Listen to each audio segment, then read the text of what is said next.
Republic of Nigeria at the age of 24, and he was Nigeria's permanent representative at the United Nations before he was 26.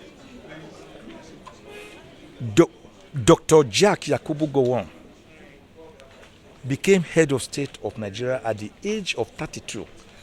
And guess what? He was a bachelor. People like King Alfred Dietispi,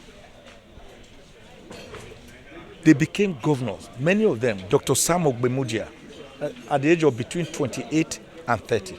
Today, you have Nigerians who are between 30 and 35 still struggling to pass through the university to get their first degree, because a course that ought to have been for 4 years is elongated through strikes and other catastrophes to become a course of 7 years, 8 years, and 9 years. Now, the children that ought to be protected are rendered most vulnerable.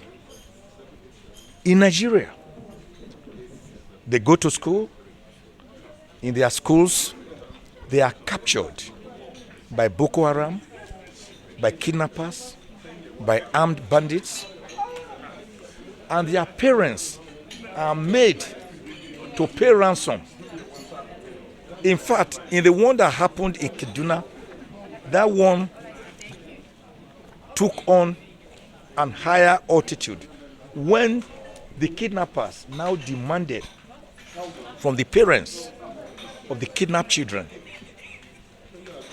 to buy and bring for them bags of rice, beans, gari, palm oil, vegetable oil, sugar, salt, Maggi cubes.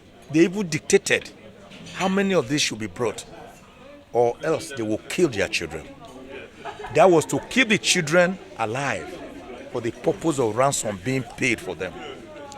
So we have a situation where we are all vulnerable, not just our children. In schools, we are vulnerable. In our markets, we are vulnerable. In our offices, we are vulnerable. On the streets, we are vulnerable. In our farms, we are vulnerable. In the air, we are vulnerable.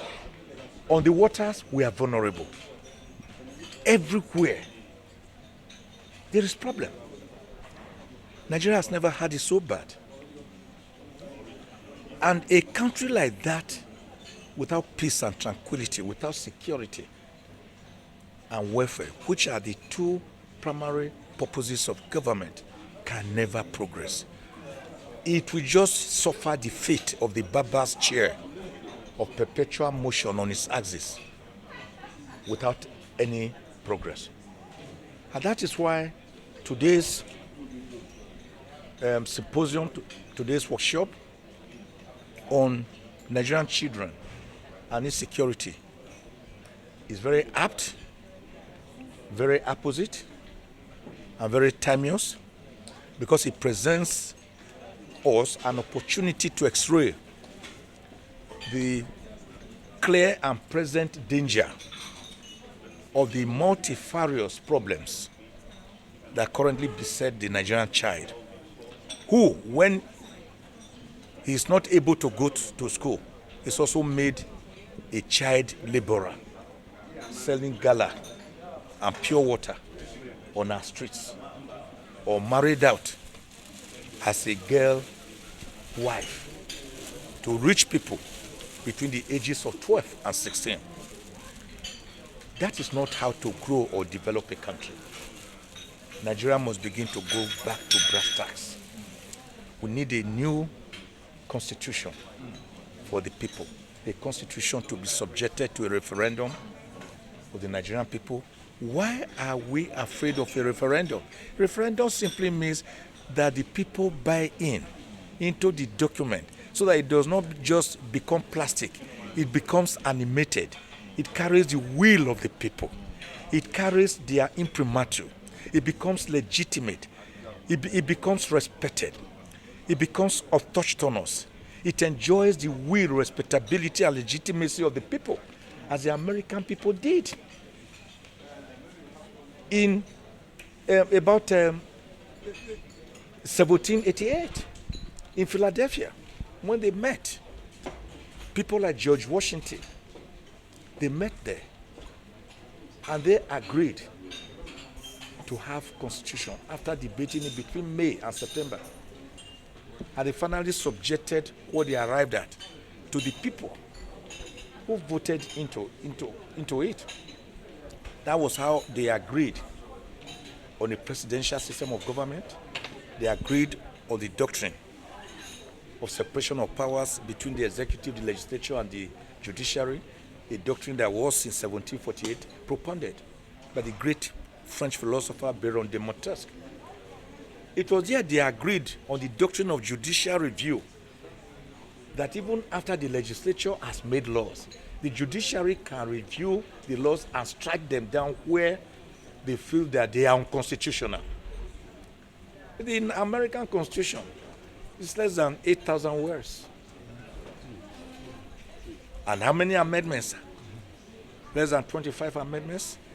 And the country is the greatest democracy in the world. The present Nigerian Constitution is illegitimate. Can never take us to El Dorado. Why are we afraid of a new constitution? It was done in South Africa.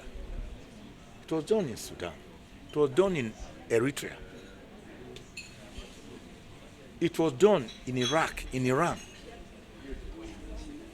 It was done in Malaysia, when Malaysia and Singapore separated. Why are we afraid of a new constitution?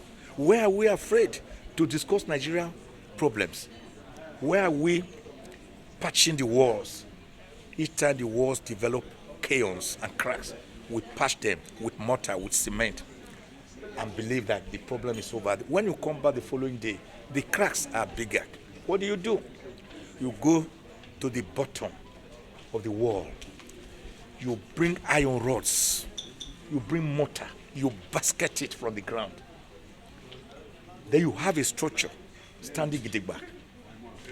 When a tree in your compound is growing roots, wide roots that make your walls to crack, what do? Do you just go and cut off the branches? If you do, more branches will grow and the tap roots will get bigger. So what do? You go to the tree and go to the tap root and cut them off. Then the tree will die and then your walls will have respite. That is what we need to do for Nigeria, by having a new constitution of the people to be subjected to the people's referendum and plebiscite, as was done to the then Midwest Regional Constitution on the 10th of August 1963, when they left Western Region. We cannot continue to treat serious ailment like epilepsy with drug meant for mere eczema. It will not work. We cannot pretend like the proverbial ostrich that buries his head in the sand, pretending that his backside is not being seen. We cannot pretend to be like the chichidodo bird that Professor Ayikwe Ama envisaged in his novel, The Beautiful Ones Are Not Yet Born. A bird that hates human excrement with all its soul, but feeds on maggots that wriggle out of decaying human excrement. We cannot continue to pretend that we hate beans, but that our best food is akara and moi moi. We cannot pretend that Hamlet is different from the Prince of Denmark. We cannot pretend to argue that 6 is different from half a dozen. For as long as we do that, for so long, will Nigeria continue to be on a journey to no destination, because there's no compass. The civil populace, the civil society has a job to do. We must galvanize and oppose tyranny from all quarters. It was Leonard Hand who once said that the only price we have to pay for our liberty is eternal vigilance. It was ex-American President Thomas Jefferson who said, there is tyranny when the people fear their government, but there is rule of law triumphant when the government fears their people. I ask you the question, which is the current position in Nigeria? Your answer is as good as mine. God bless you. Thanks for checking out SYMFONI on YouTube. Please be sure to subscribe and like our videos for updates.